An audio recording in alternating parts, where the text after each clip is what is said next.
Welcome back to another episode of Stacking Points. As always, I'm Matt from the Matt Clausen YouTube channel, also known as this channel is just Crazed Raccoon. Joined as always by RJ from 2 Minute Points and Miles. RJ, how are you today? You know what, Matt? I'm well. I have a MacBook Neo. It's about 6 feet away from me right now. I love it. It's not going to replace either of my MacBooks. So I have a MacBook Pro 16-inch, a MacBook Pro 14-inch, and a MacBook Neo. I do not have either iPad anymore. Those are gone. I do not have AirPods Max anymore. Also gone. And a couple other random things are gone. So I am down to 5 Apple devices with my iPhone. Apple TVs and stuff don't really count. So 5 actual devices that I use every day. And AirPods, but AirPod Max 2 just announced today. They still don't fold, and they still have the stupid the things I wanted them to fix. They decided no. I said I will wait for at least the H2 chip. So now I now have to flip a coin, or if I'm going to do it or not. And it's very Kool-Aid man. It's very serendipitous timing that I sold all those phones at Apple for Apple gift cards because I got enough to just force from Apple. Yep. Remember? Money out of bank account. This does not count. It is a gift card. The best part is the phones that I traded in, I didn't necessarily buy. Those are like old work phones. So it's like, it's a stack on a stack. I traded in my iPad Pro for a camera because I'm starting to get into some photography stuff. So I wanted a camera and I didn't want my iPad Pro anymore. So it turned into a camera. The whole justification for getting the Neo was to preserve your iPad Pro. Yeah, but the Neo does everything the iPad did. So the Neo literally kicked the iPad out of its spot. The Neo is fantastic. Yeah. Okay. It was as soon as I got the Neo, I'm like, you do everything the iPad tried to do and didn't do as well. I am missing one of my AirPods, which is why I've been wearing the earpods for the last couple weeks. I have to buy a replacement. I don't want to pay $90 for an AirPod 2 replacement, but I also don't want to pay $250 for AirPods Pro 3. Matt, the Pro 3s are excellent. Get them. They're legitimately very, very good. Yeah, they are. They are so good. It's the only reason why I'd even consider the Max. Because when I'm sitting here and I don't want buds in my ears all day, I want something like over ear.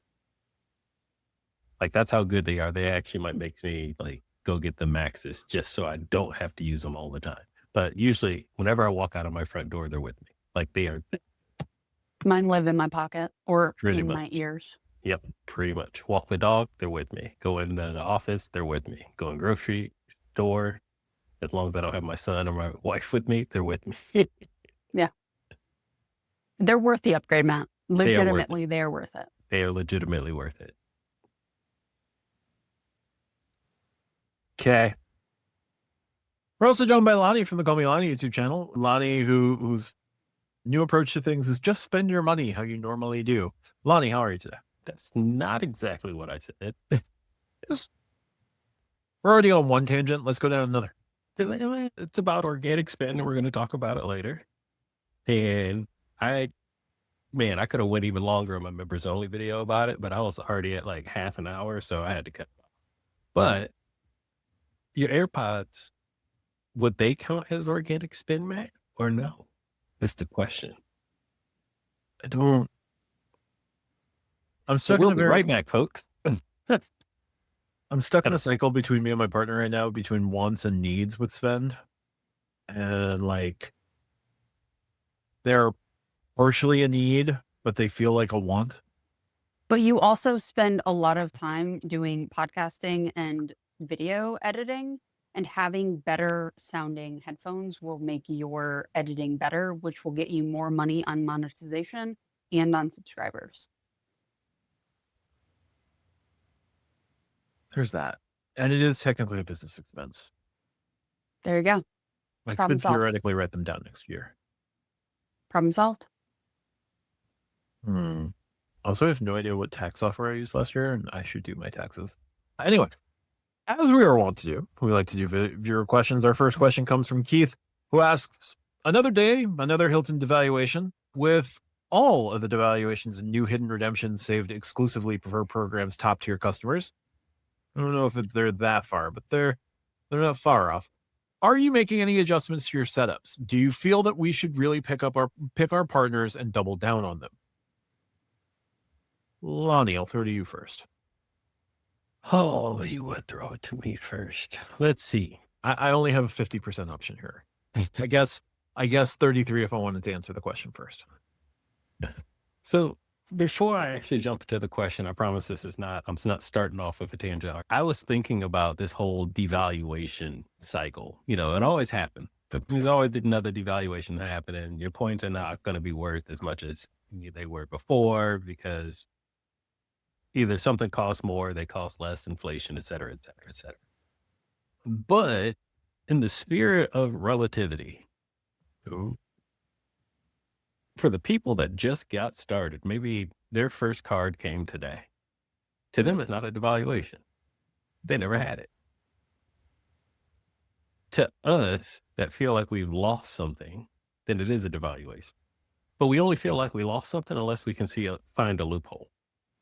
Which is why we're all here. Like, you can call it gamification, you can call it stacking if you want. We all are just finding loopholes to extract more value than what the bank or the card issuer originally intended. Can we all agree on that? I think we can all agree on that.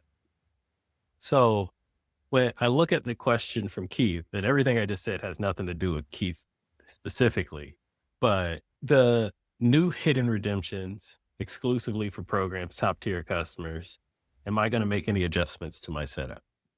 At the moment, no. And specifically for Hilton, would I like to get Diamond Reserve? Sure. Do I need it? Absolutely not. It's not going to really do anything. It's not really going to change anything. But when it comes to picking your partners, we already know the answer to that. The answer is yes. For me, it just helps simplify everything. Even after devaluation, and now, as y'all already know, I've been flying United for basically my entire life. Been a loyal customer with them for almost 30 years. I think I'd hit 29 years this year. Maybe I hit 30. I don't remember. But let's just say I got my frequent flyer number at a very young age. I've been with them for a very long time. I've seen them devalue flights and award flights over and over and over again. I remember when I could get for like $7,000, 7,000 miles, 10,000 miles, at least a domestic round trip, at least a good one way for that low. And you'd hardly ever see that anymore. But instead, what happened was after I got their card and more time, and then I started getting status, et cetera, then I started seeing discounts, deals, promotions, all these other things that help with that said devaluation. I recently mentioned, like in an episode a few weeks ago, I can now fly to Hawaii for 16,000 miles, which is normally unheard of for that low. And that's for my entire family. So each ticket, right? So I don't necessarily consider the devaluation mean we have to change everything. It's just, you can still almost with the asterisks, you can almost get the same amount of value. You just have to approach it in a different direction. It's like when you're driving on the street and there's construction and they detour you around the block. You can still get to that destination. It might take you a little longer. You might have to take a separate route, but you can still get there. So to answer the question, do we need to adjust our setups? Maybe you need to get a card that works with that transfer partner. Maybe you need to product change that card up or down to make sure that you can balance out on whatever you're going to define as that particular value. I would say that type of adjustment, but I won't go as far to say complete like cancel type of adjustment. But to answer the question, pick your partners. I will always say pick your partners. Find that little group that works and rock with it. No, that definitely makes sense. RJ, your thoughts here? RJ just managed to spill water all over herself, so I'm gonna have to go deal with that in a minute. So I think the answer is depending on what you want, right? If every time you walk into a hotel, you don't care if you get upgraded or not, right? Like that's not your goal. Then get the base card in every program and just stay wherever you want. If you have enough points to get a free room every once in a while, great. If you don't, okay, like that's fine, right? Like that's a strategy. Be a free agent, just have a card in every, like have the free Hilton card, have the free Marriott card, have the free IHG card, have the Hyatt card. Do that, it's fine. The problem with doing that, and I think why I specifically think that you should pick your partners, and I think Lani would share this, is I much rather consolidate, right? My primary places hotel points go is IHG and Hilton. More IHG this year than Hilton, but those are my two primaries. That means that when I accumulate points, I'm accumulating points in basically only those two hotel systems, which means it's much faster for me to make those points matter. And if it's faster for me to make those points matter, I can do more, or I can do things that I wouldn't be able to if I had 15,000 in Marriott and 12,000 in Hyatt and 40,000 in Hilton and 50,000 in IHG, right? Like I might not be able to do an entire vacation like that, but if everything is in IHG, if everything is in Hilton, or as much as possible, or I go through the Delta portal so they all just go to Delta, that is a lot easier for me to get a vacation out of, or a weekend away out of, or whatever I want out of. Where if I'm doing it as a free agent with how I travel, I'm just not going to have the returns that I could if I narrow it down. I have 2 hotel partners, really. I have 1 airline partner. Everything goes towards that. My Amex points, I can put into 2 of the 3 of them. My cash back usually just goes as statement credit, so that doesn't really affect anything. Built goes to Hyatt, which is a weird 2026 anomaly. But otherwise, everything feeds in, right? Like everything feeds into each other. Worst case scenario, I could, in fact, dump Built into IHG if I was, a couple thousand points short on something, right? Like I have ways to do everything I want with basically those 3 partners, and then some one-offs. Like I'm not saying I would never stay at a Marriott, but if I'm staying at a Marriott, probably because I went through Delta, and that was one of the options. And I think that creates a much easier way for me to accumulate points. I think if you're not a huge spender, if you don't have you're not spending 5 to 10,000 a month, it's a lot easier to pick your partner, and it's easier to pick your partners above that. But it's a lot easier to pick your partners and concentrate that spend. It is so much easier to accumulate points when you concentrate spend like that versus trying to be everywhere. So I am always going to say pick your partners. Those partners can change over time. I am not married to IHG or Hilton, but I'm always going to have 1 or 2 hotel partners and 1 airline, and that's it. Just with how I live my life. I approve that message. Good answer. Thank you. Yeah, no, those definitely make sense. For me, what I can say is if you're worried about the devaluations or you don't want to necessarily be in that program, you can always move out of that program. Just because we say to pick your partners doesn't mean that you have to stay with that particular partner, right? You can choose to change your partner.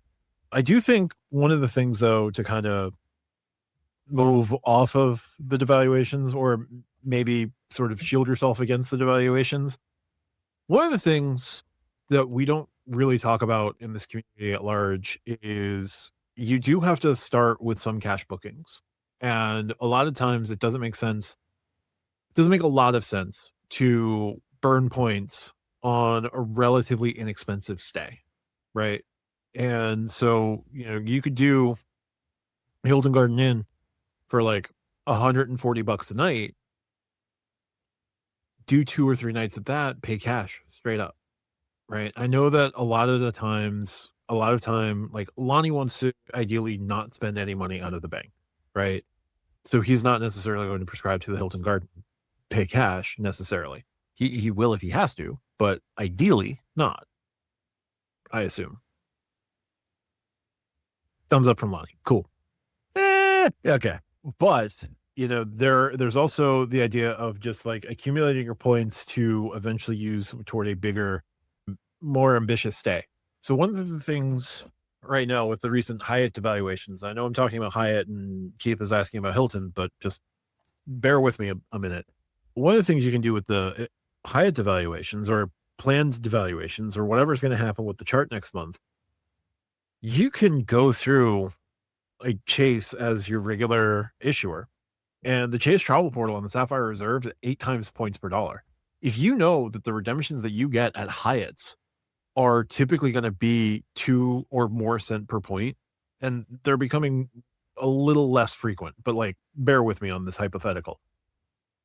Book your stays outside of Hyatt through the Chase travel portal, earn that 8 times points per dollar on those like Hiltons that you don't care about, or those Marriotts that you don't care about, or those IHG properties you don't care about, except you're going to have your IHG Platinum status reflected on the Sapphire Reserve, and then ship the points out to Hyatt so that you're going to get effectively a 16% return on that spend. You can, and I know we talk a lot about hotels because primarily like the airline is the most expensive part of the trip, but like the hotels are where you're going to be. And like, depending on your level of comfort at a hotel, some folks just use the hotel to sleep and they spend the rest of their day doing whatever. Other folks like to have different lifestyle at the hotel. So depending on how you want to approach your vacation, if you are someone who prefers a room with multiple rooms, you got to build a much bigger pool of points to make that a reality, right?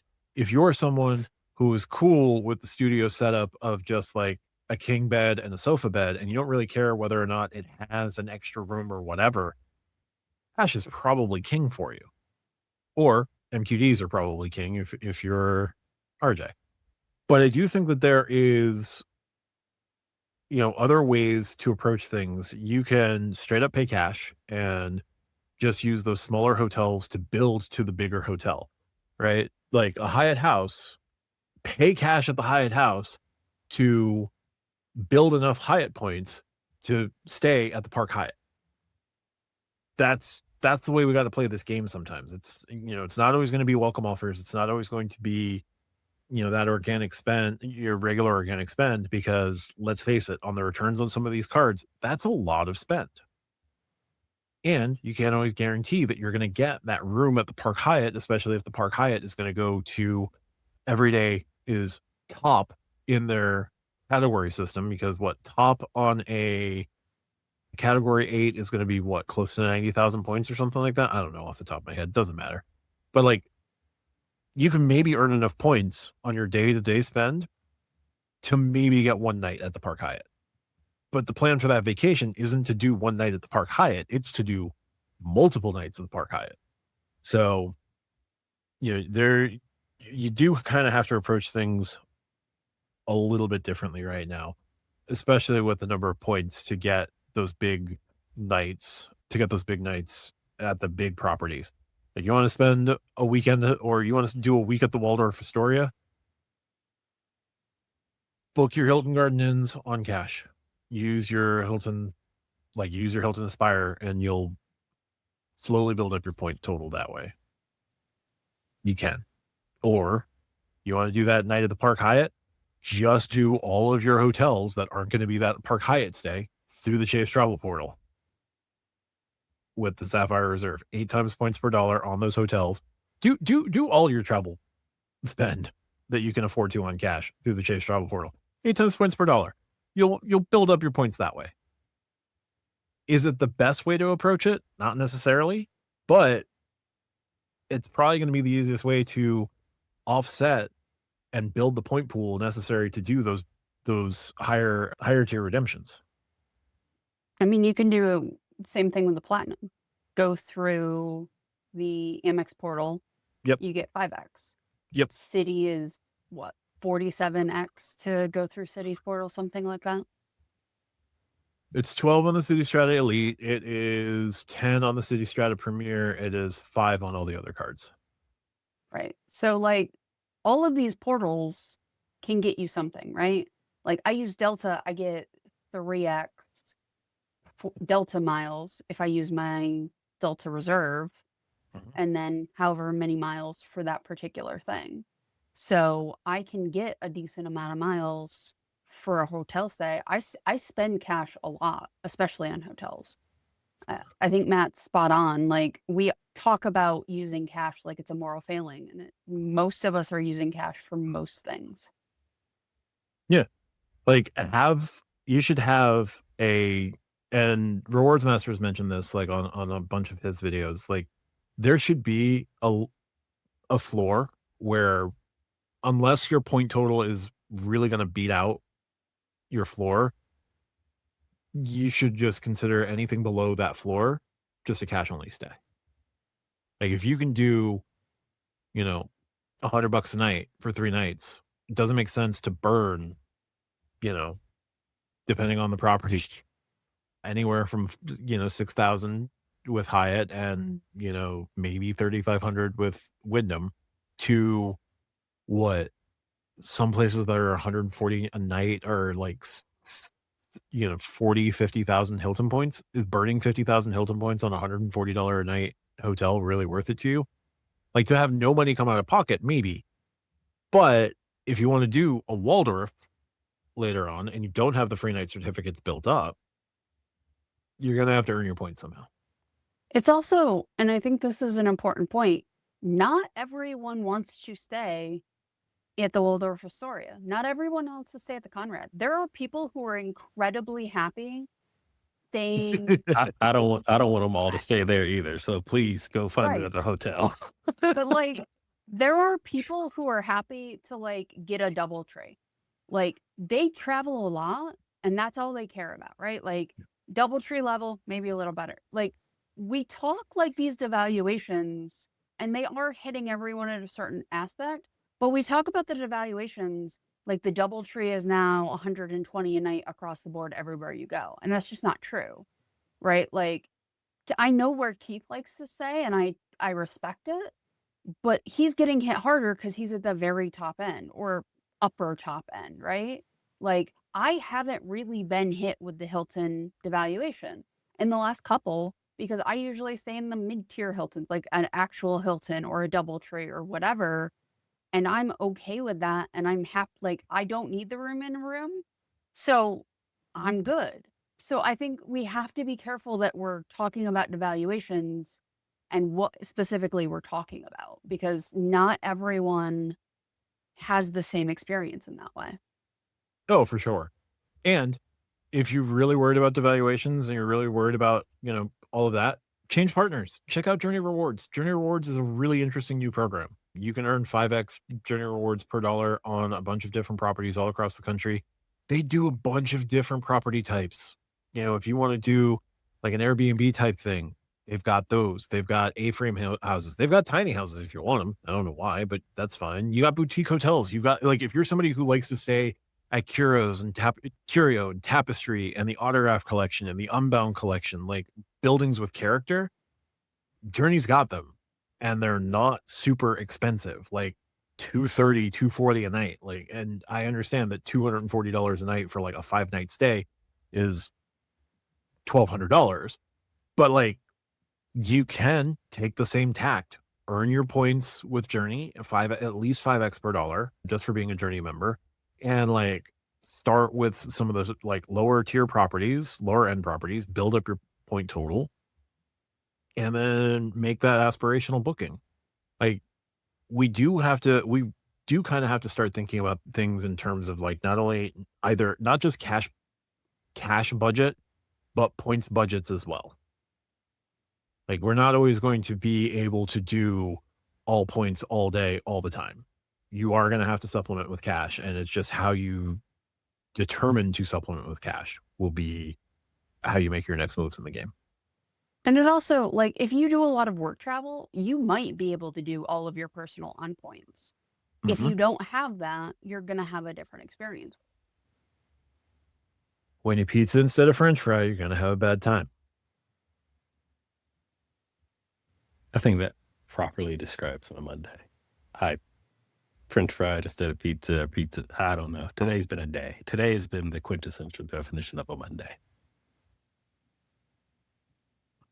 And now we're here having fun. Exactly. Yep. So yeah, I think we've covered that. Definitely look into some other properties if you're really worried about it, and looking into other programs that haven't been hit as hard. Wyndham still has an award chart. It is what it is. Best Western, like World Hotels, look really, really nice at the very top end of Best Western. And like, I know it's Best Western, but guys, look at the World Hotels. Those look really cool. Anyway, thanks, Keith. We'll move over to the next question. It comes from M2K, who asks, Spain or Italy for 2 weeks, and when to go? I'll start. I have been to neither country. I would like to do both. I would love to do Spain. It seems that the best time to do Spain would probably be right around now, because if you're on the South Coast, like if you're in the Madrid, Barcelona area, you're doing great there. It's not too hot. You've got two oceans, right? Like two seas right by you, nice and temperate. In the beginning of the spring, it doesn't really get super cold, and if you're avoiding it in the summer, you don't get super hot. So now would probably be the right time for Spain. Now's probably a great time for Italy. Italy also doesn't get super hot during the summer just because it's right on the Mediterranean, and you've got that. It can get hot for sure. But I think I'd like to do 2 weeks in Spain in the spring and like 2 weeks in Italy at that tail end of summer, beginning of fall. But I'd do both because I haven't been to either. And I don't know where I'd start with either. Like Barcelona, Madrid, Toledo in Spain. Maybe risk it and go see the Basque region just to see what that's all about. Italy, you've got the two micro countries, the third micro country right off the Riviera. There's Florence, there's Turin, there's Naples, there's a whole, it would be really hard to do the whole thing in 2 weeks. So, I don't know. But Spain, about now, probably perfect. RJ, if you were to choose between these two countries, because I know that they're not necessarily countries you'd want to go to, but Spain, Italy, 2 weeks, when to go? So my focus typically isn't on countries outside the US for travel. Between Or the that two of have them, sun? or that have sun, also a thing. Italy, probably between the two of them, because I can find pasta, and I love me some pasta.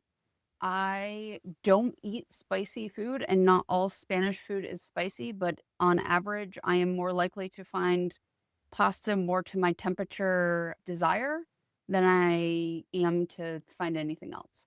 Like cacio e pepe is too spicy for me most of the time. Like that is the level of spice that we're talking about. And that's black pepper for those who don't know. So like my tongue has issues with spice. So it's not just a like I'm being picky. It's a like I have a physical reaction if I eat. Like even just put too much black pepper on a potato and I have issues. So anyway, so Italy's food I am more likely to be okay with. And I would probably do like Rome. I would probably spend 2 weeks in Rome and check out all of the history there. I am a history nerd, so there's quite a lot of it there to explore. And right about now would be pretty good. Maybe October into November, sort of after the touristy rush, then before Christmas. November is the rainiest month for that part of Italy, which means there's less sun, which means I am less likely to turn into a crispy RJ. So Italy at the part of the year where other people avoid it. There you go. Lani. Once again, very hard question to answer because, yes, they are both really great options.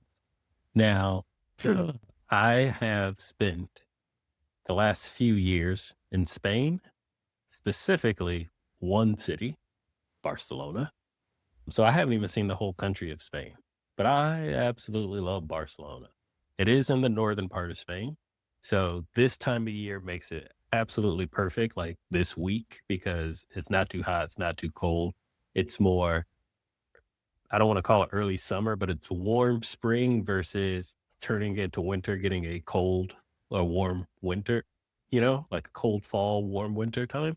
And then like all the leaves and all that stuff is coming back. If I had to, only because I've already been to Spain so many times. If I go back to Spain for 2 weeks, I'm going to another country, like Madrid or something like that. But you know what? The answer is Spain.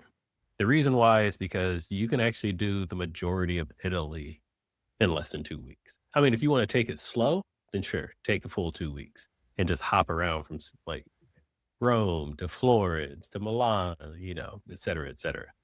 That would work. But Italy is really easy to hop around versus Spain. So if I'm actually going to go to spend 2 weeks in one of those, I'm going to do it in Spain, where I can like spend 4 days in one city, then 4 days in the next, and then 4 days somewhere else, just kind of like go from north to south or south to north or something of that nature. So that's going to be my official answer. I'm still going to pick Spain. Spain, beautiful, y'all. Barcelona is beautiful, y'all. That's the only part I can answer for, but that part's beautiful. Just know that when in Italy, if somebody offers you Casting Marzu, just run. Just run. But so just to add on that, a lot of Italy is tourist traps. And I'm not talking about the culture of the tourist trap, but like you want to go see the Colosseum. And it's like you get, I don't want to call them the scammers and the spammers, but you get that type of tourist trap. Yeah, you go to Trevi Fountain, you get that type. Like you try to take a selfie, and if someone's not running by trying to take your phone from you, hey, let me take that picture for you, or let me do XYZ. And then next thing you know, they're asking you for like 20 euros or whatnot. There's a lot of that in Italy.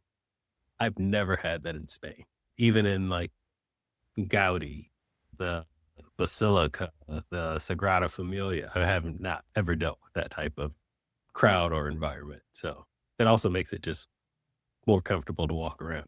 Also, I'm a almost 6 foot tall black man in Europe, so maybe they just don't want to bother me. I'm just going to call a spade here. It's a real factor of my life, y'all. I also noticed that in Tokyo, they just don't want to bother me if I'm walking around the city at night. So maybe that has a factor to it as well. Who knows? But let's not deny the reality. No. Fair. You don't have to comment, but it is a reality. Yes. All right. Thanks, M2K. I may have copped out with both, but I haven't been either, and I would like to go. Our next question comes from Diamond Rice, who asks, spawning from Craig, video game heroes, what credit cards would be in their wallet? Let's say Lara Croft from Tomb Raider, Leon from Resident Evil, Nathan Drake from Uncharted.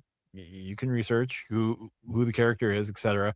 But you must use credit cards that currently exist in our world. RJ, I'll throw to you on this one. And for more context on this, I think it was a like mini topic in the Stacker Points Discord, which stackerpoints.com. Join the Discord there. So the only name on this list that I have any familiarity with is Lara Croft. And I know who Lara Croft is because there is a movie called Tomb Raider with Angelina Jolie. That is my video game is Pokemon, friends. Like that is, and like sports. Like I love NFL and I like different sports games. I don't do like shooting games because I'm blind and depth perception and timing is not my strong suit. So I don't know who these people are.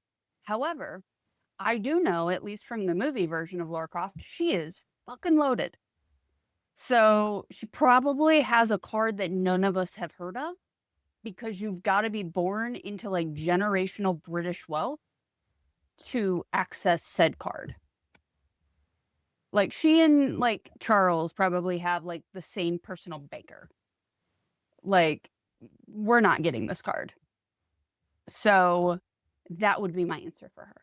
The Resident Evil dude, I'm looking at just sort of a basic, he's a cop and a Secret Service agent and a detective of global bioterrorism while being framed for the assassination of the president. So, you know, choices. I'm going to say he is going to have an autograph card because it covers his day-to-day life. Again, I do not video game. So I am like Geminiing who these people are and going from there. Again, not my forte. And then Nathan Drake. I love the Gemini description of Nathan Drake. Nathan Drake is the charismatic, half-tucked shirt-wearing protagonist of Uncharted series. He is a relatable action hero, somebody who gets hurt, makes mistakes, and often survives by the skin of his teeth. That man has the freedom unlimited. Like that screams freedom unlimited to me. So again, I know one of these characters and the only thing I know about her is from a movie and not a video game. And if you would ask me Leon from Resident Evil and put a firearm to my head, I would not have been able to tell you who that person was before I put him into Gemini. So that is my official answer. Okay. To put things more in your area for video games, Officer Jenny. What is Officer Jenny carrying in her wallet? I have no idea, man. Nurse Joy? Again, you're like, I play the type of Pokemon of like the new ones where we don't have those characters. Man, I think this is hurting you more than it's hurting RJ right now. I don't like, I play Madden, Matt. I play the Pokemon where I collect them and then make them fight. I don't play the games you're talking about. Fun fact, my neighbor has a 4-year-old that loves this red and white trucker hat. He looks exactly like Ash Ketchum when he puts that hat on and plays outside. That's adorable. Oh, Mario Kart. I also am a big fan of Mario Kart. I love Mario Kart. Again, if you ask me what card Yoshi has, I might have a better chance of answering. But that is not one of the questions. You've hurt my soul. I don't play video games. I'm a middle-aged white lady. What do you want from me, Matt? Lani. What's up? Yeah, great pivot. Let's not go there. Well, Lara Croft, RJ hit it off the park, right out of the park. You know, if what we can feasibly see as the unattainable rich person card as the black card, what comes after the black card? And then what comes after that card? That's the card that Lara Croft went. Like, it's so far out of our reach that we can't even imagine what that card would be. She'd have that card. Anyway, Leon. You know, Leon's not my favorite character in Resident Evil. Also a fun gaming fact. Resident Evil was launched on my birthday. Ooh. See, not my actual day, my anniversary of my birthday. I'm way older than Resident Evil. The global launch of Resident Evil actually happened on my birthday. That's a fun gaming fact. Actually, a really fun gaming fact, if you really want to get nitty gritty with it. So I have God of War and Resident Evil, both two very high AAA games that launched, both released on my birthday. If you are a fan of Fallout, the days the bombs drop was October 23rd, which is my wife's birthday. And if you're a fan of The Last of Us, Outbreak Day, it's September 26th, which is my son's birthday. So I have a full gaming family. That is a very fun fact of me.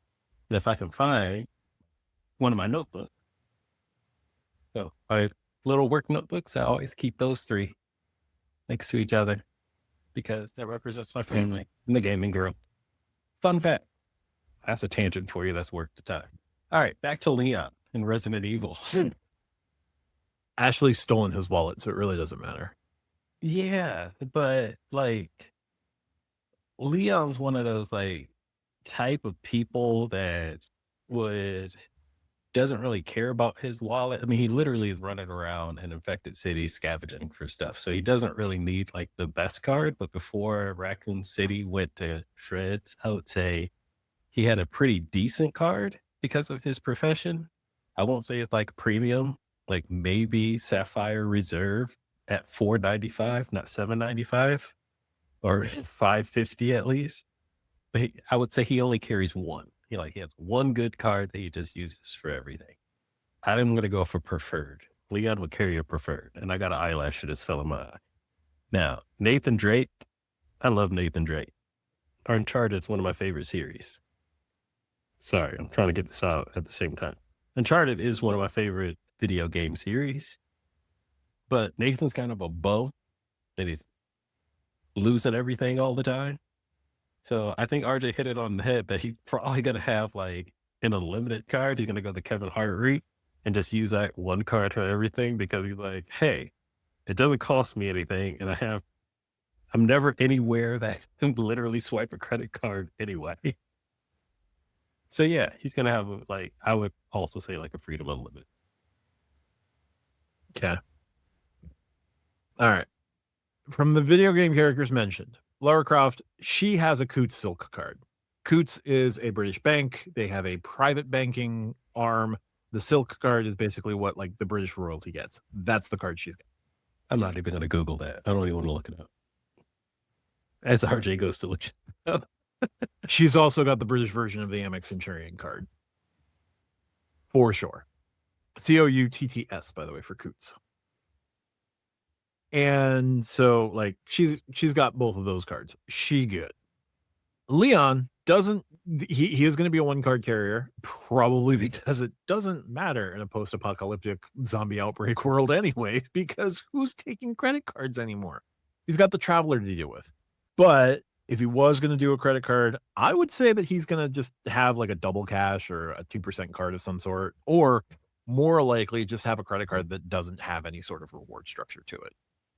It's just a thing that he has. And again, Ashley probably stolen it. The Capital One Platinum card. Probably. And Ashley would be judging him for whatever credit card he has because Ashley would tell him that, you know, her daddy's got a platinum card or her daddy has a Centurion card. And it doesn't matter because her daddy, I think, is dead and she needs to be saved anyway. So the Coots Silk card, you can get gift cards for Mr. and Mrs. Smith, which I find funny because Lara Croft and Jane Smith are played by the same actor. So that's amusing to me. Yes. Nathan Drake is, if I remember correctly, by trade, either an anthropologist or an archaeologist.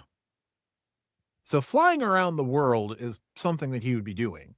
He would have a platinum card, and he needs Amex concierge because he will always lose his goddamn platinum card because it fell out of his wallet somewhere.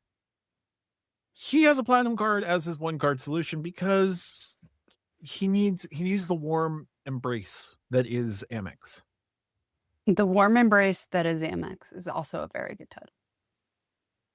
Especially coming from Matt. That just sounds weird. Yeah, so thanks, Diamond Race. If y'all want to throw more video game characters, like Lani and I could have some fun with it. Just break my soul the rest of the way. Oh, and by the way, Kratos would never carry a credit card. Yeah, he doesn't need a credit card. But Or if do you them- haven't noticed, I'm kind of a pop culture nerd, so gaming falls into that category. I mean, if you give me Star Trek, I can make my way through. The American Express Gold Press Platinum card. Very popular on Deep Space Nine. 1.5x at Quarks and 0x everywhere else. Whoopi Goldberg. Do you know they wanted Whoopi Goldberg to do like conventions and stuff, but they thought she like wouldn't do it because she was too famous, and then she got like bummed they weren't asking her to do conventions. So if you do some convention, You know what happens when you assume? You don't get Whoopi Goldberg. Yeah. Missed opportunity. All right. Our last question this week comes from For the Love of Perks. And they ask, what are the status benefits you value the most? Whether between hotel or airlines, what are the status benefits you value the most? Lani, I'll throw back to you first on this one. And I know that you got an answer here. Oh, yeah, there's a lot of them. I think one of the ones that is highly underrated is the dedicated customer service line. Especially with United, once you hit Premier 1K, that special 800 number that goes straight to a real person that automatically knows your number and who you are and why you're calling. They're one step ahead of you and just handle everything for you. That clutch status perk. Some of my other favorite ones, pre-boarding, free check bags for everyone that's on my itinerary. In my case, like 3 free check bags. So I can actually check 9 bags for free when my family travels. Do I need 9 bags? No. But the fact that I can, depending on where we're going, it's usually on the way back. It's like, you can't reach it from now, but I have a packable duffel. It's like, hey, we bought too much stuff. They put stuff in the packable duffels, and now I can check those duffels on the flight home. That comes in clutch. So that's airline wise. The pre-boarding one is only because I like to get on early because there's never overhead bin space after like group 2. So this guarantees that my bag doesn't have to be behind me or in front of me. In most cases, like all of us, we have very expensive things like your laptop or your iPad or your wallet or your passport. So I like to make sure my bag is right above me and slightly in front so I can always like keep an eye on it. So that's why I like pre-boarding. Hotel. Yeah, it might sound penile. Free water bottles, like water bottles are like $4 or $5 now. So to go to the hotel and be like, can I just get 4 water bottles every day, every time you pass through the lobby? That saves you.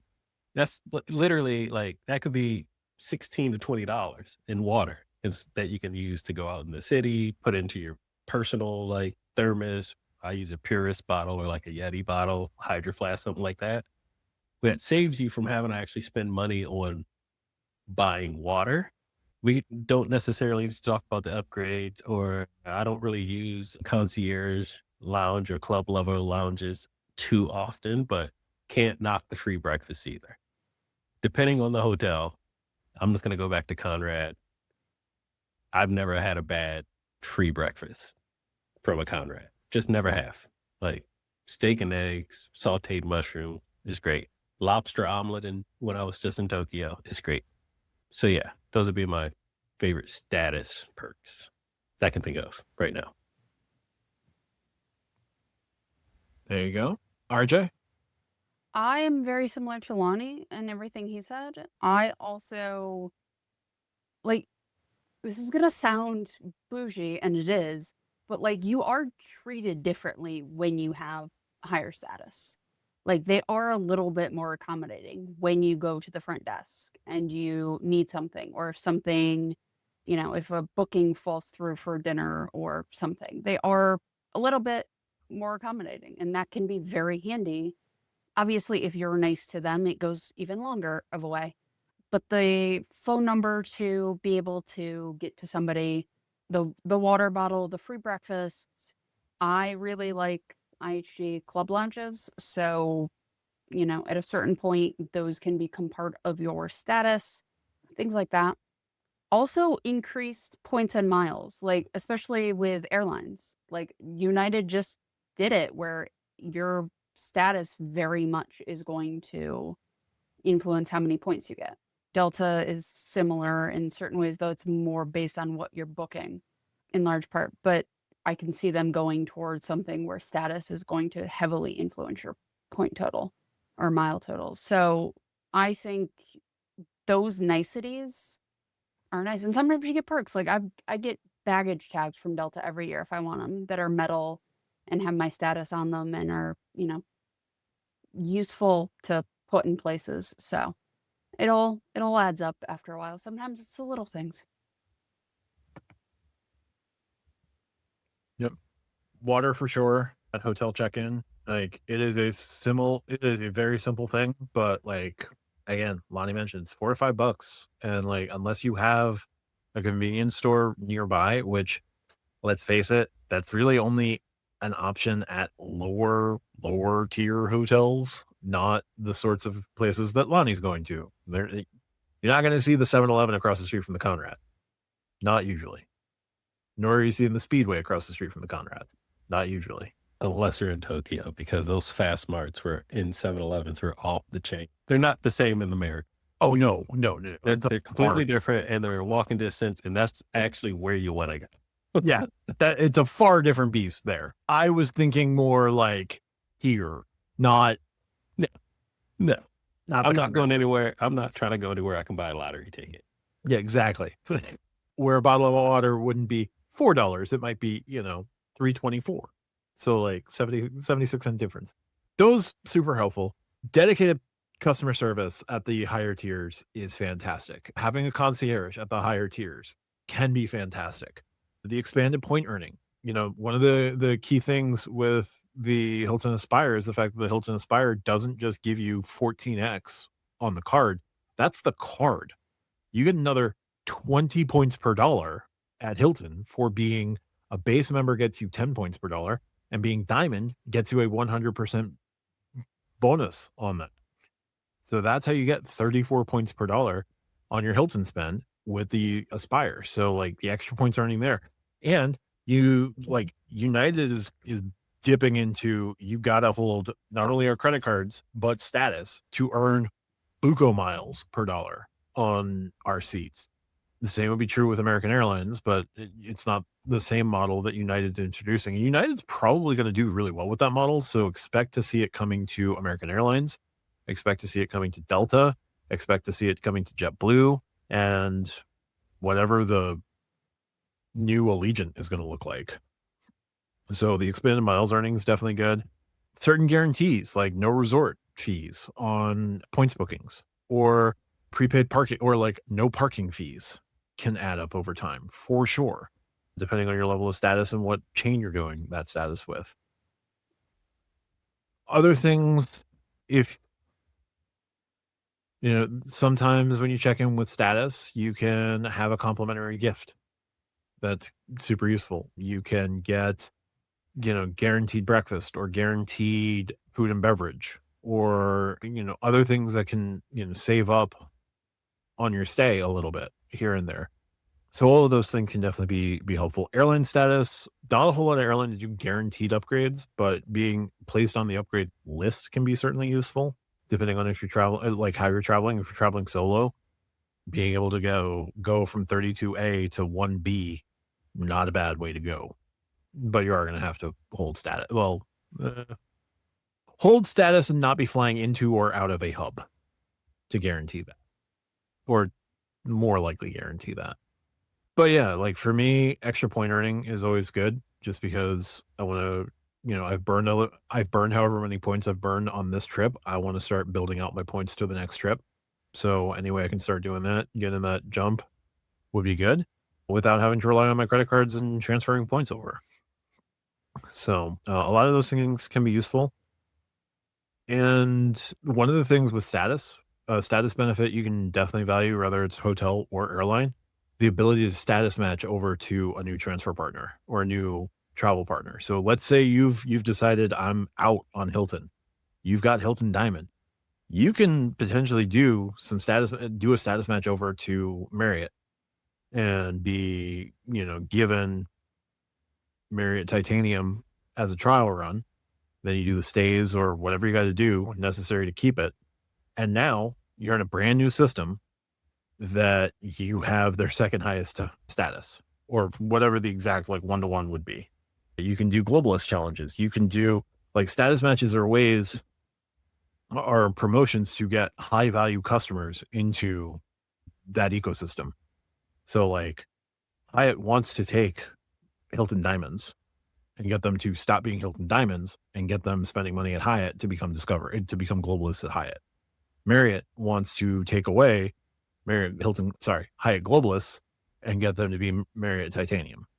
So like you can play the hotels off of each other. You can play the airlines off of each other. and stay with those brands if you want to, or if you're done with brand A, moving to brand B. Like, status matches are a huge benefit to you to get started on that one. This way you don't have to start from zero. And there's hotels that will just status match regardless because they're that desperate to get people in. Looking at you, Best Western. So thanks for the love of perks. Thank you, everyone who submitted questions. You can submit questions at through stackyourpoints.com, either in the Discord, in comments here. Just check out the website. Go from there.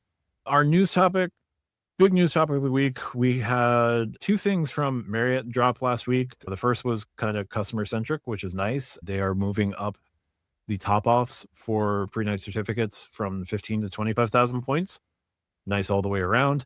Although now that you can go up to 60,000 points from a room that was previously priced out at like 51,000 to make sure that you didn't use your FNC, be prepared for those properties to move that room to 62,000 or 60,400 or 61,400 or something like that. But Marriott, good on Marriott for doing that customer focused thing. Bad on the properties who are going to abuse that. However, Marriott also launched new welcome offers on the Marriott Bonvoy Brilliant for 200,000 points on 8,000 spend in 6 months, and the Marriott Bonvoy Bevy with 175,000 points on, I think it's 5,000 in 3 months, either way, or 6 months, whatever. The welcome offer doesn't matter. What matters is they've changed the terms and conditions for who qualifies for the welcome offer and basically made it so that if you hold or have gotten a welcome offer recently on a Chase card or opened a Chase card in the last 2 years, you're no longer going to be able to qualify for the Amex Marriott card welcome offers. And that may be the beginnings. This might be the canary in the coal mine of Amex and Marriott are going to tighten their relationship further, and Amex may be making a play to be the exclusive issuer for Marriott for their credit cards. But RJ, your thoughts here. Is this something to be concerned about if you are in the Marriott ecosystem? I think you got to pick your side. I think Amex and Marriott to a certain extent and Chase are kind of telling you to pick your side for now. And the side you're eventually going to end up on is Amex, right? Whether those Chase cards get ghosted and sort of turned into zombie cards, whether you end up over at Amex, if Amex buys those cards when they sign exclusively with Marriott, which I think we both agree, and I'm sure Lani may as well, that Marriott's going all the way to Amex. I think they're telling you to pick your side, and that side is going to end up with Amex. So if you really want Marriott long term, Amex is probably where you're ending up. I don't necessarily think it's great if you're heavily into Chase, so you've been getting the cards through Chase and now are kind of up a creek, and maybe you wanted the Brilliant or you wanted the highest card because the Brilliant is the top end card there. But also if you have a Rit, now you're sort of in this weird place of you don't know what's going to happen to that card. It's a mess. It's a mess sort of without a super fun answer, but it is a mess. Yeah. No, absolutely. Lani, any thoughts here? Muted.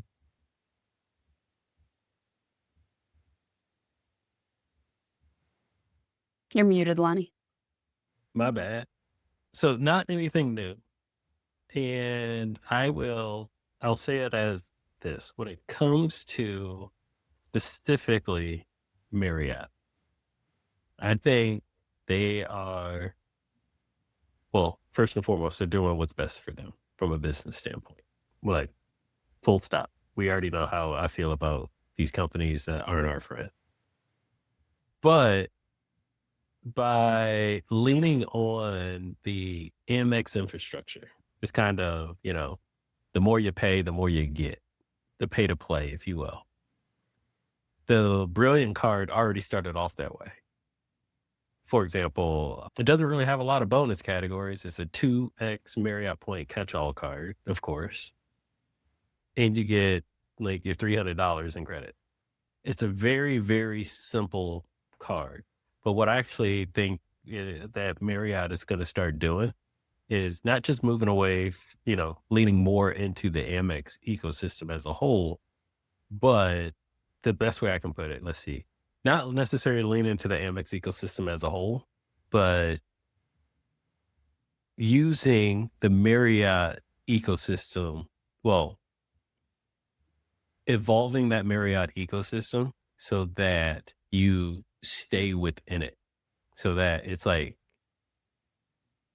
the most valuable way. They want to be the one card that you have. It wouldn't even start surprising me if they start getting, going even more duplicating Amex Platinum. Like, that's what I'm getting at. We're going to see a lot of changes. They're already starting to do things that we've never seen before.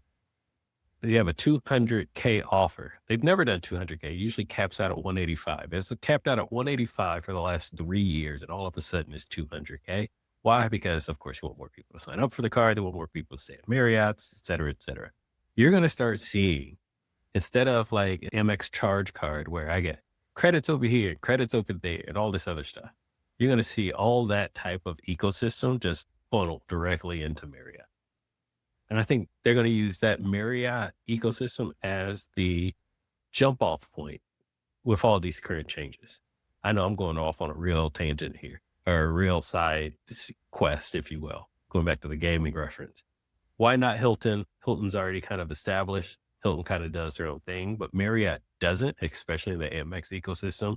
They want people to come over there. They're going to lean into it more. We're going to see a huge change. You can go ahead and cut this one, RJ, and put it with Lani right in like a year or whatever. But I feel like, especially the Brilliant card's going to have some of the most drastic changes that are actually in our favor, but you got to start staying at Marriott.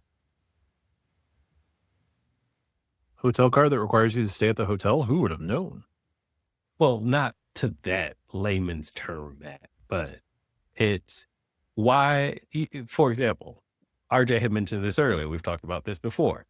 Most people only get one airline. When picking your partners, you go with one specific airline. RJ has Delta. I have United. But when it comes to hotel cards, I have Hilton, I have IHG, I have Marriott. RJ is basically, well, I'm not going to say basically the same, but she has multiple hotel options when it comes to her cards. I can see it filtering out to, you're going to pick your one airline and you're going to pick your one hotel. And it's going to your one hotel is either going to be of one of two reasons. It's going to be for price or it's going to be for perks. That's it. So it's like, I get the best perks, so I pick that hotel, or I get the price that I can afford. Either you're going to pay to play, or you're going to get priced out. Disney price you and be like, this is way too expensive, so now I'm going to Hilton. Or this is way too expensive, now I'm going to Hyatt. You're either going to get priced out, so you're going to be there for price, or you're going to be there for perks. That, put my stamp on that. No, I can definitely see that.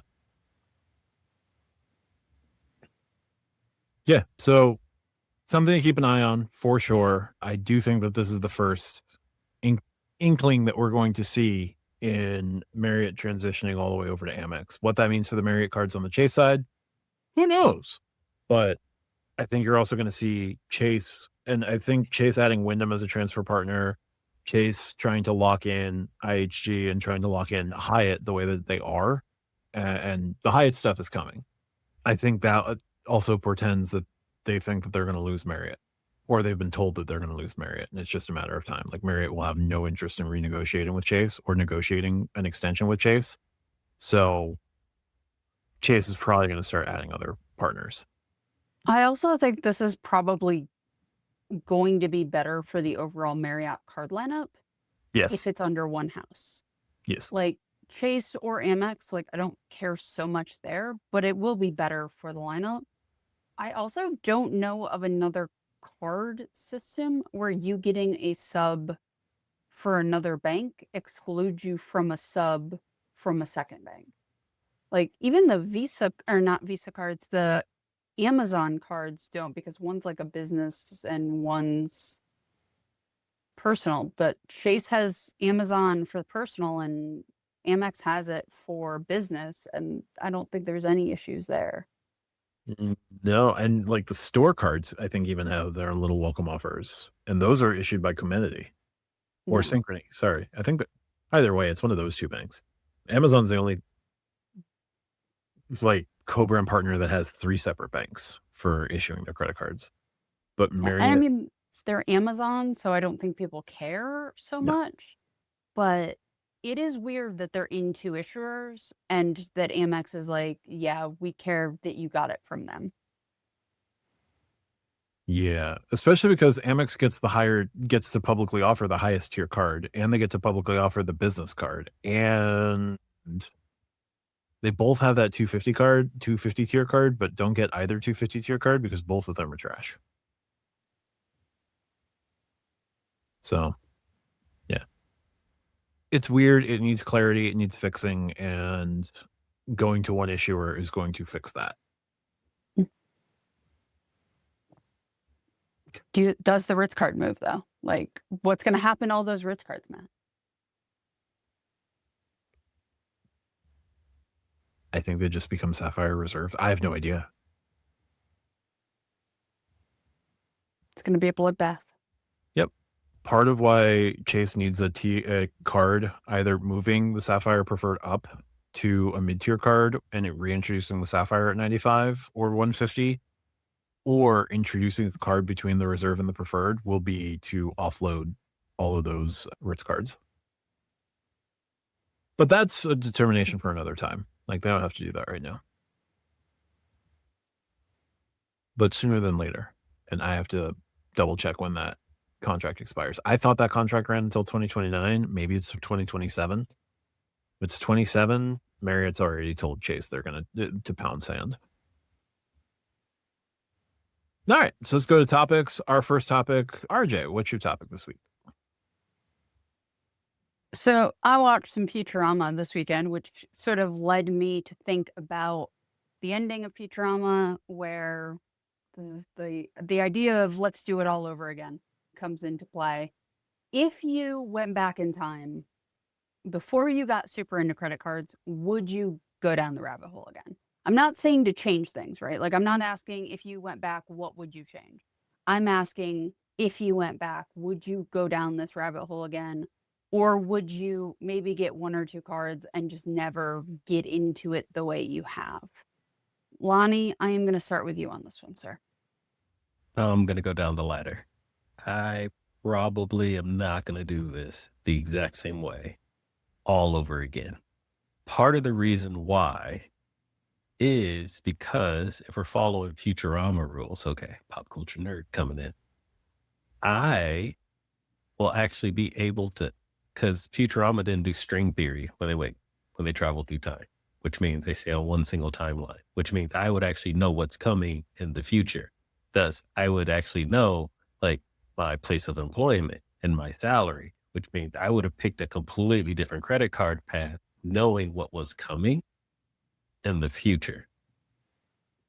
With knowing that, I would not have done what I currently have done, which also means, full circle, I would not have the same outcome that I normally would have had.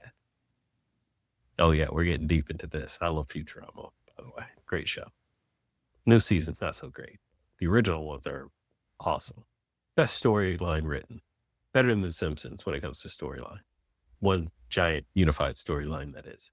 But anyway, yeah, I would have to say, technically, I would do things differently. But they're only being different. I would only do them differently because I knew what was coming versus in the reality that we live in. Who knows what tomorrow may bring. So you would get on the roller coaster again? Ish. I get on a roller coaster. It might not be the roller coaster. Matt, going back in time, would you get on the roller coaster? Would you go down the rabbit hole? Would you climb the ladder? Would you do it all over again? Would you be your own grandfather, Matt? Hell no, I'll be my own grandfather. Hell no, no, no, no, no. That's a real episode, y'all. That And is in it fact makes an total episode. sense how they explain it. That's fine. That's fair. I know, but no. Would I go down the rabbit hole again? I probably would have jumped onto the points and mile side sooner. That would be the only like difference. But knowing what I know now, yeah, I would have jumped on the points and miles train much earlier. But I would do it all over again. So not only would you do it over again, you would subject yourself to this hobby years before you actually did. Oh yeah, no. If I could have gotten a city prestige, yes. Matt's rocking a city prestige and 12 custom caches for his life. No, man, just the prestige. If I was living in a world where I worked on political campaigns and I would get my hotels reimbursed, I absolutely would carry the prestige. I wonder if that timeline leads to Matt getting a platinum instead of a CSR. I need the professor's what if machine. What if I was real life Josh Lyman? I don't know if I think you might have better hair than Josh Lyman. I don't know that I'd be any happier or worse off than. But would you have lemonlyman.com? I would never have looked at the website and I would never have demanded responses to the website. Then you might be, in fact, smarter than Josh Lyman. I've always thought of myself as a mix of Josh and Toby. More Toby lately than Josh, but yes. I have real good reasons to be more Toby lately. Completely fair. But yes, thank you guys. Thank you for answering. It's not a particularly deep question in terms of like answers, but I always wonder if people will get on the red again. So I appreciate you. There we go. Thank you, RJ. Well, since I'm feeling Toby lately, we'll go with my topic. Lani mentioned in his members only, which check out his members only. The regular spend is probably going to be the best way forward. Organic spend is going to be the best way forward going with the credit card world, be it through welcome offers or just your regular day-to-day spend. I do agree with this, but also I'm a little worried about the next 12 to 24 months macroeconomically, given everything. So like, how do we navigate turbulent waters, to put it lightly? What's our best path forward with this game and regular natural spend? RJ, I'll throw it back to you. Buckle down a bit, tighten up, however you want to describe it. Like, use your credit cards as debit cards. And what I mean by that is like, if you do not have it currently in your bank account, forget when the next time you're getting paid. If it is not currently sitting in your bank account, don't spend it. Like, tighten yourself up, put more into savings than you usually do. Be more tight with things than usual. And you're not going to necessarily get the point redemption or the point accumulation that you're used to, but you are going to be in a better economic position in 12 to 24 months if you do something like that. Then try to get every point you can and try to do everything you can at every moment you can. Sometimes waiting on opportunities, like, yes, some might pass you by, but there is always going to be another sub. There will always be another one if you wait. It might not be on that card. It might not be what you thought you want, but there will always be another sub. United, Delta, AA, JetBlue, Southwest, whatever, like, they're going to have record high subs at a certain point in the future. They just will. Like, law of averages says in the future they will have a record high sub. It might not be when you want, but they'll have one. And if you're patient enough, you can catch it, right? And then guess what? After that record high sub, in some time in the future, they'll have one in the future that will be a record high sub. Like, this stuff feels really bad. It's not. It's really bad if you're looking at it on a couple of months or a couple of years. But most of us are in our 20s, 30s, 40s, maybe 50s or 60s. Even if you're in your 60s and you got 25, 30 years left of life, that's a long time to accumulate points. Like, you're gonna be okay. I think we're all so focused on, well, I gotta get that sub on the business gold so I can do X, Y, or Z tomorrow. And I'm like, dude, you're gonna get another one. It's okay. Like, we're so set for instant gratification right now and not set up for, let me hunker down for 2 years. Let me do my job. Let me pay my bills. Let me rack some points up and go from there. You might hit a devaluation. You might. But you also might have a store of points that when we come out the other side, you might be in a better position. You got to have some patience. Not every sub needs to be applied for. Not every point needs to be maximized to the nth degree. Sometimes you just have to be a little patient. Oh, that's fair. Lani. Well, I've already talked about it because I did a members only video about it, but I also agree with RJ that you just have to be prepared. And right now, everything is asking for our money. I always joke around with like my wife and my friends and my family. It's like every time I walk out of the house, it costs $120. It's just think about it. It's just like a magic number. You always end up spending something, and then, you might go a couple places, 2 or 3 places. You might go one place, but it's like, why is it you keep spending like roughly, give or take, $120? So everything is looking to take our money. We don't need to get into politics, but even our government is raising our prices.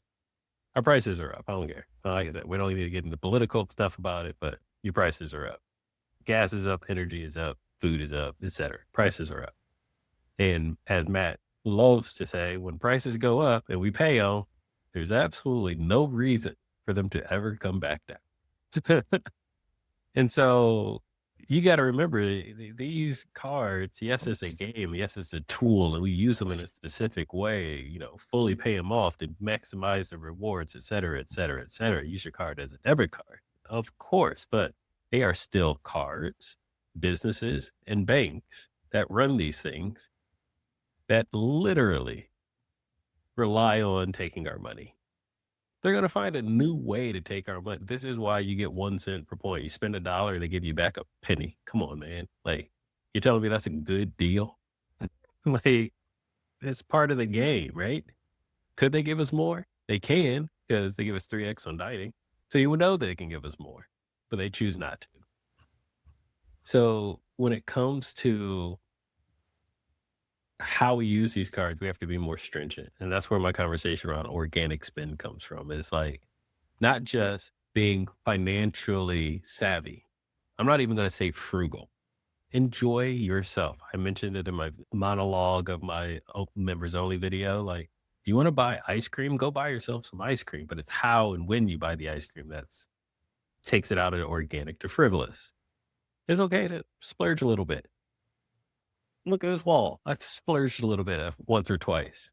Only once or twice, never 3 times. So everything else, yeah, just once or twice.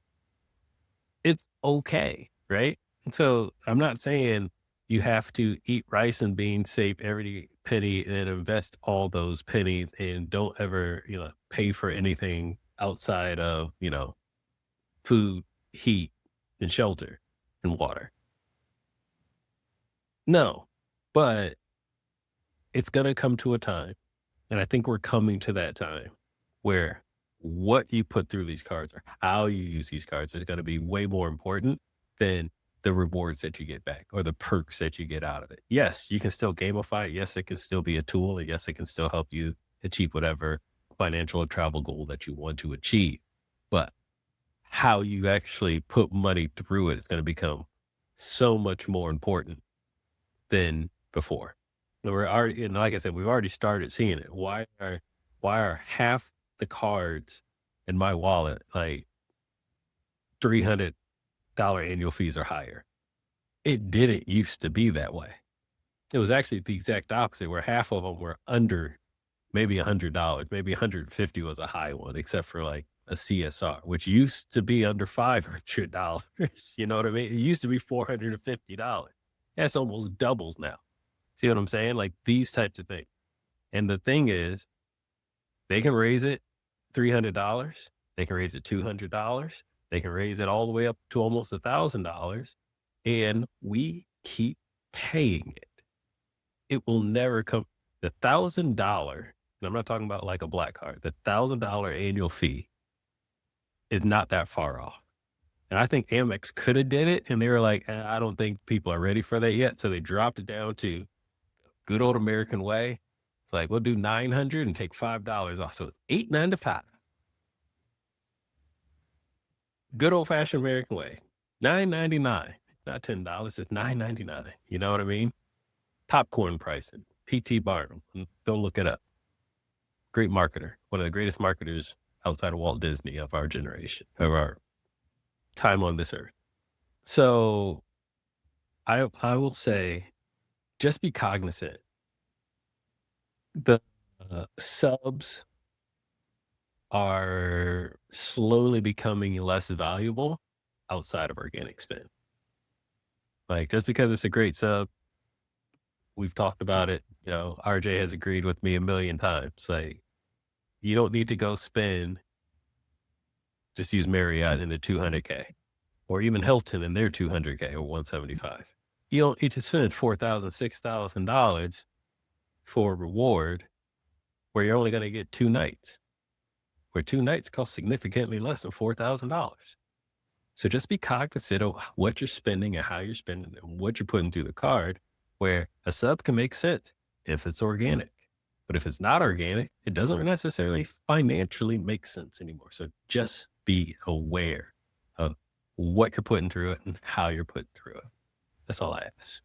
Nope. Definitely makes sense. Yeah. Love living in the economic reality that the price is what you're willing to pay for it, not based on supply and demand. It's great.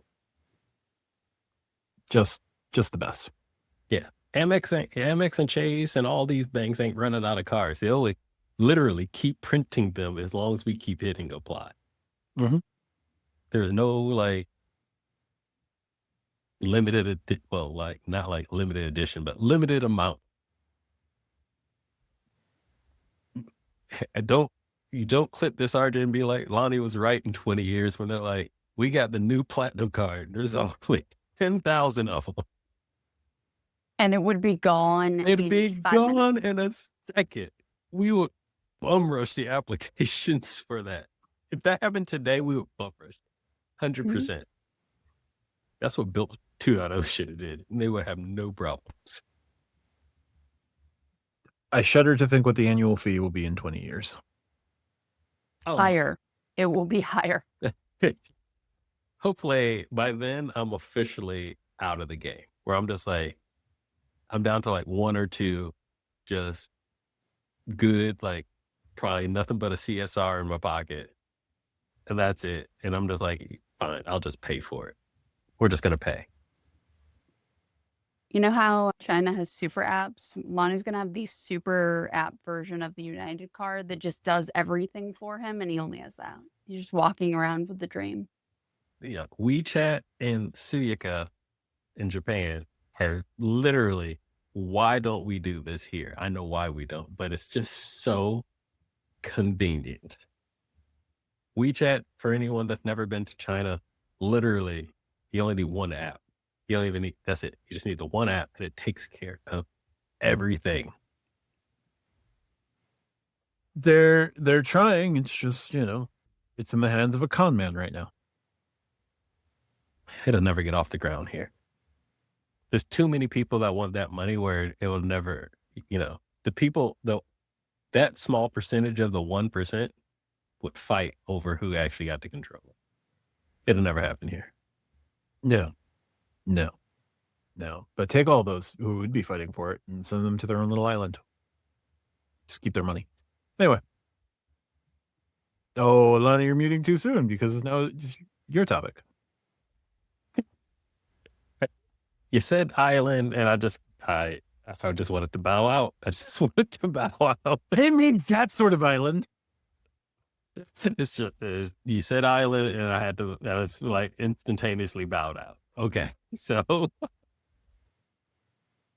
South Georgia and the sandwiches. Let them go there. It's fine. on a slight segue, and on a lighter note, my topic is very simple and clean. On average, how long does it take you to earn enough points for your average vacation? So subs don't count, so you can't get a new card in a sub or anything of that nature. Just your regular spend, regular earnings. What is your normal or average amount of time to fully like points miles cover your flight and hotel? We're just gonna do flight and hotel. No money out of the bank account, point miles only. RJ, I'm gonna start off with you on this one. I have absolutely no fucking idea, That's Lonnie. why I started with you on this one. I have no idea. Like, I genuinely do not know. I pay cash for so much of hotels that I probably could do hotels every quarter and have enough point because I pay for hotels. Flights, I don't even have any idea. If you count Rakuten as part of it, like, that helps because I'm just going through the portal. But good Lord, I don't know. I am doing a spreadsheet to like track some stuff this year. So by the end of the year, I might have an answer for you. But hell if I know, I think is my official answer. Okay. Matt, how about you? No subs, no subs, no nothing like that. Probably about a year and a half, 2 years per major like all points vacation. Because it's a lot of spend that you got to do, especially when you're getting returns of 1 to 3, maybe as high as 8%, depending on what you're getting. Like, and that's also across like multiple ecosystems. Because am I building out my points with Hilton? Well, that's just like I can easily put 20,000 in spend through a Hilton card, sure, over the course of a year, and then the rest would be going through either my Chase or Wells cards. And if you're just getting, 2% back to start, and not much more than 3. And if I'm lucky and I'm booking through Chase Travel 8, like building up that chest of points to do the redemption to cover everything takes a while, whether it's for myself or for my family. And remember, anything I'm booking to do a family vacation, I got to book 3x. Like I need 3x the points than if I just decided, oh yeah, I want to go to Borneo by myself. First of all, my partner would kill me. Second of all, my partner would throw me in an ocean. So I have to book for at least 2 for that trip, and more likely 3. Although taking my kid to Borneo at this point would just be silly. They'll probably enjoy it though. They would. So I would say it's a good year and a half, 2 years of spend at least, because that's what, even then, because that's like that is the thing that we don't always think about. That's why we always say, like, that's why the folks who do welcome offers all the time because, it's a 20% return. I only have to spend $20,000 to get all the welcome offers I need to do this major trip. Yes. And then you're out of welcome offers after that, and you got to sit tight and figure things out. But $60,000 in dining spend over 2 years, and that's a lot of dining spend in 2 years, but $60,000 in dining spend on most credit cards is only going to yield you 180,000 points on most. Because I'm assuming that generally 3x is the most common multiplier for dining across the board. And even if you did 50,000 in spend on the Amex Gold card, you can only do 200,000 points in 2 years with the Gold card. I also think this is like why most of us don't do all trips always on points, right? Like most of us either do cash for hotels and then flights on points, Yep. or vice versa, or we go through a portal and pay cash and get points for stuff later, right? Like most of us do not do all cash, or I'm sorry, all points all the time. Yeah, it's really, really, really hard to do. Now, there's some things that you can do on like other side quests that you can do, going back to the video game motif, but like that's also things like continually churning bank bonuses or continually hitting Dugras has his aeroplane caravan where he can redeem up to 200,000 aeroplane points for 1.625 cents per point, which is great, but like there is now a limit on how far he can go with that. And check out Dugraz's channel for the full context of the airplane caravan. Really interesting strategy, but not something everyone can implement for sure. But yeah, your day-to-day spend, you're gonna put a lot of spend through cards to do an epic vacation. Yeah. If I had to answer that, which I do, because it is my topic and my question, I would actually say a year is a good safe round number. And I say that because like we did the 10 questions with RJ did 10 questions with me. Now I didn't do it with her.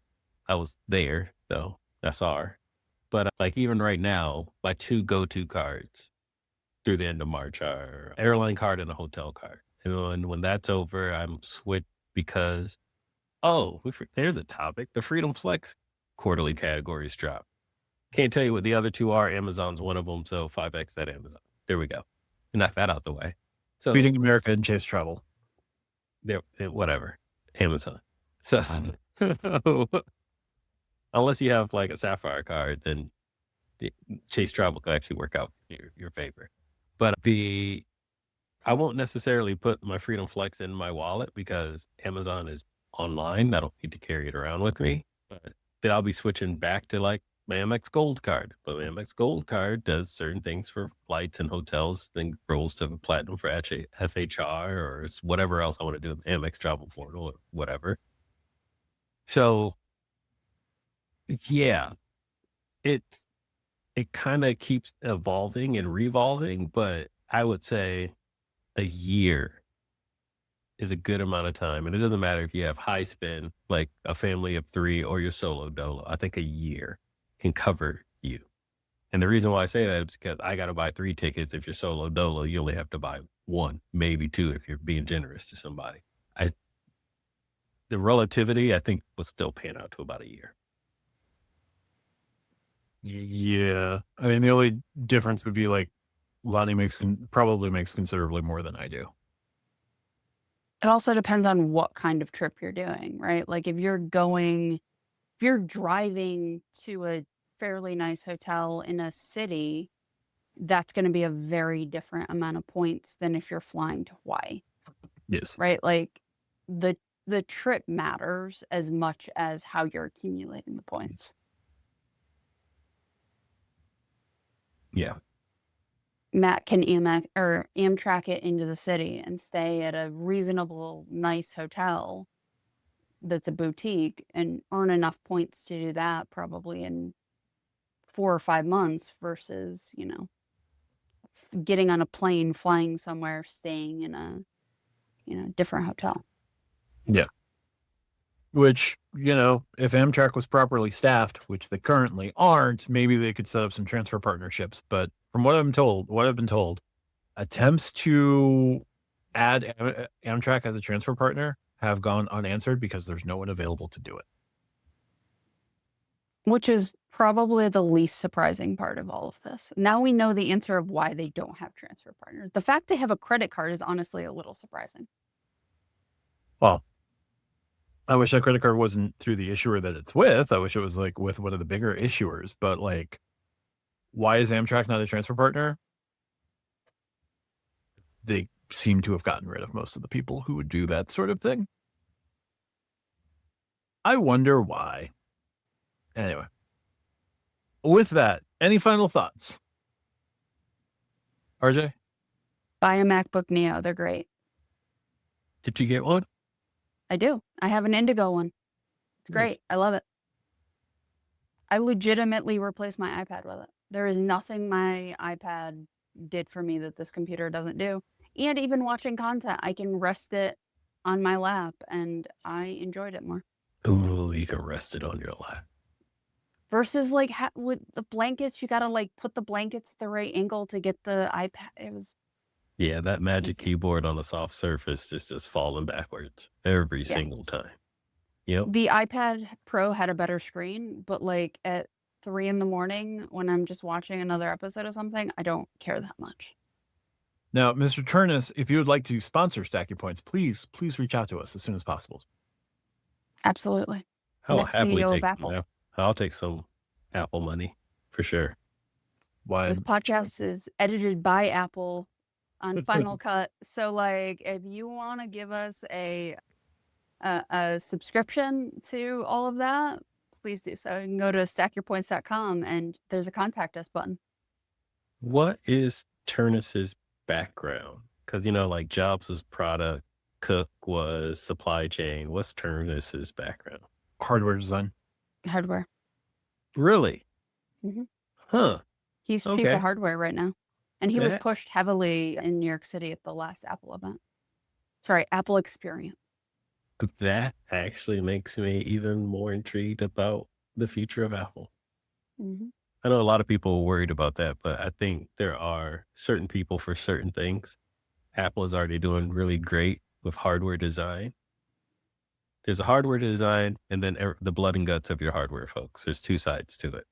So a hardware person, I think they need, put it like this, a lighter, thinner MacBook Pro, a smaller like desktop studio or Mac Mini where the power button's in a useful position, something that somebody should have thought of.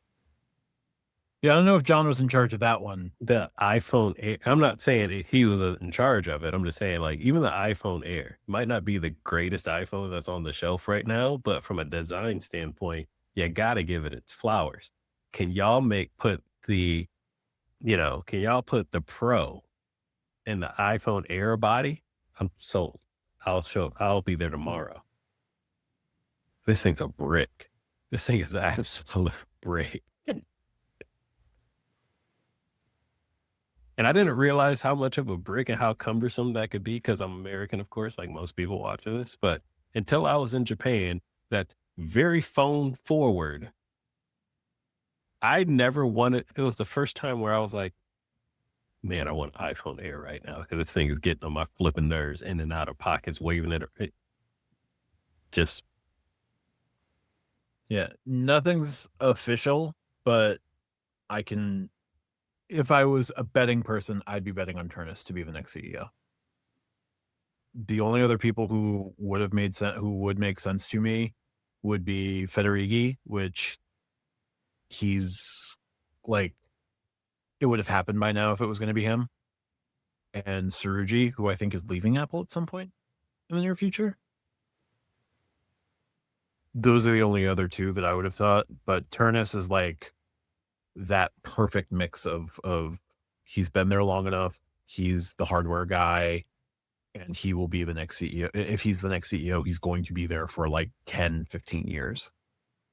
Tim Cook's also going to be chairman of the board. So he's not going to completely be gone. And I think that gives some people some comfort to bring in Turnus. Yeah.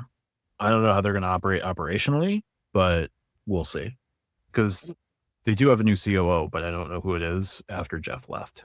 I'm telling you, man, just get a really good board seat. Just get a couple of those and just live off of them for the rest of your life. You will literally work like 4 days a year.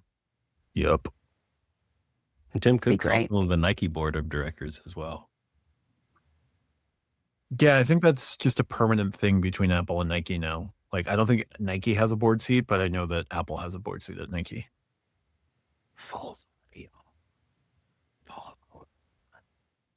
Well, a lot of it's in private credit, and that's about to collapse. Anyway, Lani, any final thoughts from you? Yeah, I think I said enough. All right. Well, with that, we like to highlight our new and diamond members. Our new silver members this week are Rapper Bucks 3203, Tag You're It, Bobby Y. Our diamond members are Keith, Double Animal Fries, SD JP1234. I am blanking on the rest. 1 second. Sorry, guys. Rupert Pond, Ragrex Hunter, Mitch528. Apologies to you three. But hey, I at least have half of our diamond members on memory. With that, we will see you guys next week. Thanks for watching. Talk to you soon. Bye for now.